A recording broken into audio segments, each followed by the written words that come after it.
Neste vídeo, o deputado federal Nicolas Ferreira expõe os bastidores do controverso caso envolvendo Carlos Jordi, aliado de Bolsonaro, alvo da Operação Lesa Pátria. Nicolas discute as provas utilizadas para buscas e apreensões, destacando a adulteração de uma foto como ponto central. Ele questiona a falta de rigor na verificação de provas pela Polícia Federal antes de invadir a casa de um deputado. Além disso, Nicolas aborda outras atitudes absurdas recentes da justiça brasileira, apontando para a perseguição política e a necessidade de resistência. O vídeo destaca também a injustiça em casos comparativos, enfatizando o desequilíbrio no tratamento de figuras públicas. Assista até o final e deixe sua opinião nos comentários. Quer saber mais sobre este e outros assuntos do meio evangélico? O canal Cristão Ativo traz tudo sobre os principais assuntos. Se inscreva no canal e ative o sininho de notificação para não perder nenhuma novidade. Hoje, mais uma vez, eu vou falar desse cara aqui. Mas não é esse aqui não, é desse daqui.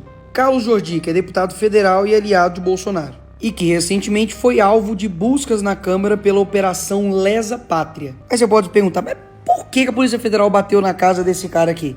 Corrupção? Dinheiro na cueca? Dinheiro em mala? Não, porque ele supostamente ajudou a organizar os atos antidemocráticos. Agora, acompanha comigo quais foram as provas que eles usaram para poder fazer uma busca e apreensão na casa e no gabinete dele. A confusão toda aconteceu por conta deste cara aqui, o CVC, que ele postou essa foto aqui em 2019, na posse do Bolsonaro. Mas que dias depois do dia 8, ele tirou o broche que mostrava que ele estava na posse e postou como se estivesse no dia 8. E ele teria se comunicado com o Jordi, mandando uma mensagem, meu líder, e esta mensagem motivou as operações do Moraes contra o Carlos Jordi. Pois é, eu sei que parece loucura, mas não é. Basicamente ele mandou, bom dia meu líder, qual direcionamento você pode me dar? Tem poder de parar tudo. Fala irmão, beleza? Está podendo falar aí? O CVC mandou, posso irmão, quando quiser pode me ligar. Aí o Alexandre de Moraes entendeu que se o cara chamou o deputado de meu líder, então ele só pode ser o líder do dia 8. Ainda bem que não eram baianos, né? Porque senão ia falar, fala meu rei. Aí meu parceiro já era. Porque se o Alexandre de Moraes foi pra cima do Jordi porque um cara chamou ele de meu líder, imagina meu rei. Mas o importante de tudo é isso daqui. De acordo com a geolocalização dele, no dia 8 de janeiro de 2023, ele estava lá no Parque João e Maria, na rua Duval de Souza. E isso fica lá no Rio de Janeiro. E Brasília tá aqui. Ou seja, era impossível dele estar lá em Brasília no dia 8. Inclusive, tem até um vídeo que mostra ele, juntamente com dois parentes dele, no dia 8 de 1 de 2023, às 11 horas da manhã. Ou seja, mais uma prova de que ele não estava lá no dia 8. O juiz tinha decretado a prisão do CVC, mas depois de apresentar essas provas, que eu mostrei aqui anteriormente, revogou-se a prisão preventiva do Carlos Victor de Carvalho, o tal CVC. Mas aí vem uma curiosidade. O juiz que tinha acabado de revogar a prisão do CVC, ele foi condenado pelo CNJ e assumiu outra juíza. E ela fez o quê? Remeteu o processo para o... Chuta! STF.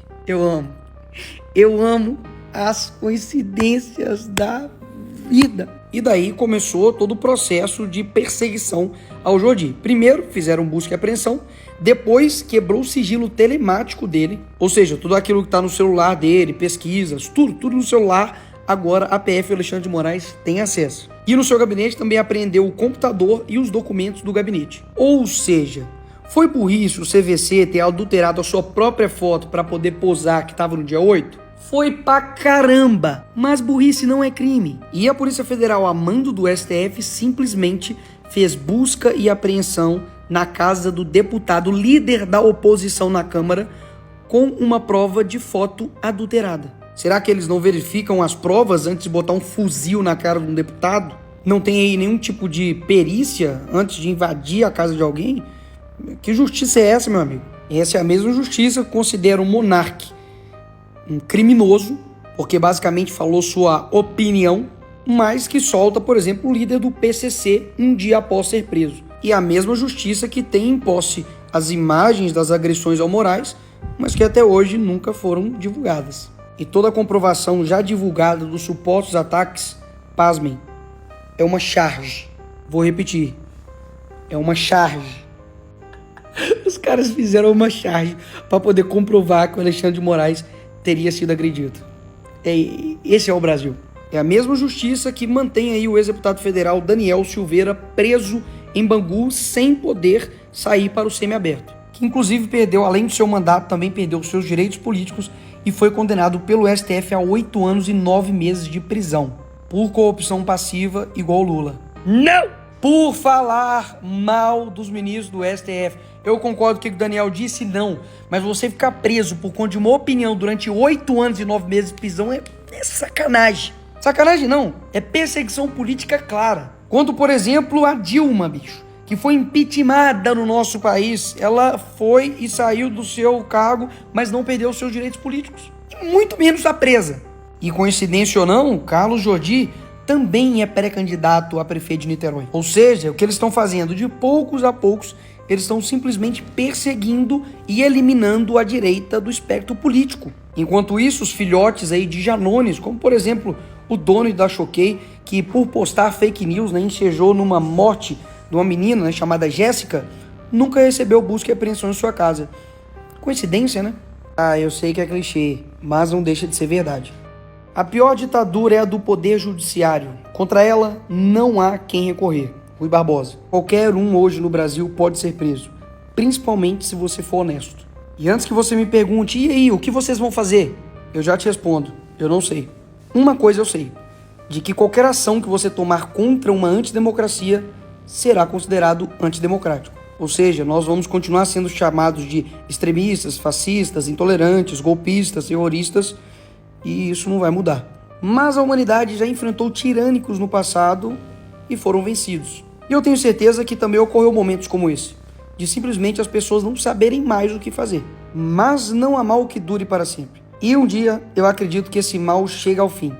E nós vamos fazer parte disso. Se vai ser difícil, putz, muito. Foram anos e anos de esquerda trabalhando, planejando para poder formar uma casta de pessoas que hoje basicamente dominam o Brasil. Se para construir isso demorou anos, para destruir também vai demorar anos. E como disse o Robert Dent, que nem existe, mas que no Batman ele falou algo muito interessante.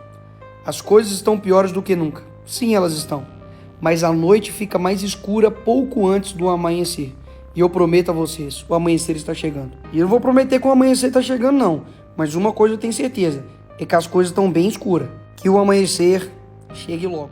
O deputado federal Carlos Jordi também se pronunciou em suas redes sociais, esclarecendo pontos absurdos da operação. No dia 18 de janeiro, fui alvo de uma busca e apreensão no meu gabinete e minha casa por determinação do ministro Alexandre de Moraes. O deputado federal Carlos Jordi, do PL, foi alvo hoje da 24ª fase da Operação Lesa Pátria, que investiga participantes, organizadores e financiadores dos atos democráticos de 8 de janeiro. Boa parte da imprensa noticiou que eu seria o mentor de ações antidemocráticas. Nos pedidos de busca e apreensão, a Polícia Federal afirmou que há indícios de fortes ligações do deputado Carlos Jordi com um outro político do Rio de Janeiro, Carlos Victor de Carvalho. Segundo os investigadores, a relação entre os dois vai muito além de um vínculo político. Os indícios mostram ainda que Jordi tinha o poder de ordenar ações antidemocráticas e agitar a militância. Contudo, a única prova apresentada para fazer essa relação foi uma troca de mensagens entre CVC e eu, em que ele me chamava de meu líder. Segundo o inquérito, CVC teria participado do ato do 8 de janeiro de 2023 e eu teria ordenado ações antidemocráticas. O próprio CVC também divulgou imagens dele nas redes sociais, participando em Brasília dos atos golpistas de 8 de janeiro. Mas olha só, apesar de o próprio Carlos Victor de Carvalho ter postado selfies nos atos antidemocráticos de 8 de janeiro, como você acabou de ver na reportagem, a defesa disse que ele não teve envolvimento e nem estava em Brasília naquele dia.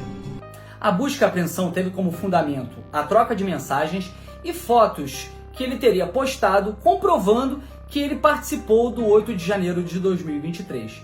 Mas agora vocês verão a farsa dessa prova. Isso inclusive já havia sido demonstrado pela defesa de CVC, o que ensejou a sua liberdade pela revogação de sua prisão. Essa é a foto mostrada no Jornal Nacional e que consta no processo. E essa é a foto original, de uma postagem de 12 de janeiro de 2019. CVC postou a foto da posse presidencial do Bolsonaro, realizada no dia 1º de janeiro de 2019. Ele apenas postou alguns dias depois. E o juiz compreendeu a adulteração e determinou sua soltura, até porque ele não poderia estar em Brasília com o GPS dele demonstrando que ele saiu de casa em Campos às 10h59. No dia 8 de janeiro de 2023, CVC saiu de sua casa na rua Durval de Souza às 10h59, passando pelo Parque do Prado às 11h26, visitando o CIEP 057 às 11h49, passou no Superbom ao meio-dia e depois voltou à sua casa ao 12h07. Câmeras registraram quando CVC, sua noiva e sua mãe pararam em um terreno de sua propriedade na beira da estrada em que será construída uma casa. O registro é de 8 de janeiro de 2023, às 11h06, feito pela Câmara da construtora responsável pelo empreendimento. Sabe-se lá por quê, o delegado da Polícia Federal responsável pelo inquérito ignorou todas essas provas no seu relatório, provas que inclusive foram apresentadas ao juiz e que ensejaram na revogação da prisão de CVC. Algumas semanas após a revogação de sua prisão, o juiz do caso foi trocado e a nova juíza remeteu os autos para o STF. E um detalhe importante é que em nenhuma das outras especulações de atos antidemocráticos supostamente cometidos por CVC há alguma prova. A única prova é uma foto adulterada de uma postagem feita em 2019 na posse do presidente Bolsonaro. O que há de verdade nisso tudo é que uma pessoa falsamente acusada de estar no dia 8 de janeiro de 2023 me chamou de meu líder. E isso levou a Polícia Federal a apreender celular, computador, arma e passaporte do líder da oposição na Câmara dos Deputados. Somente nas ditaduras os líderes da oposição são perseguidos, mas na democracia relativa de Lula tudo é possível. Aliás, a democracia está inabalada. Apenas não discorde, não faça críticas e não contrarie os meios ilegais que estão sendo utilizados.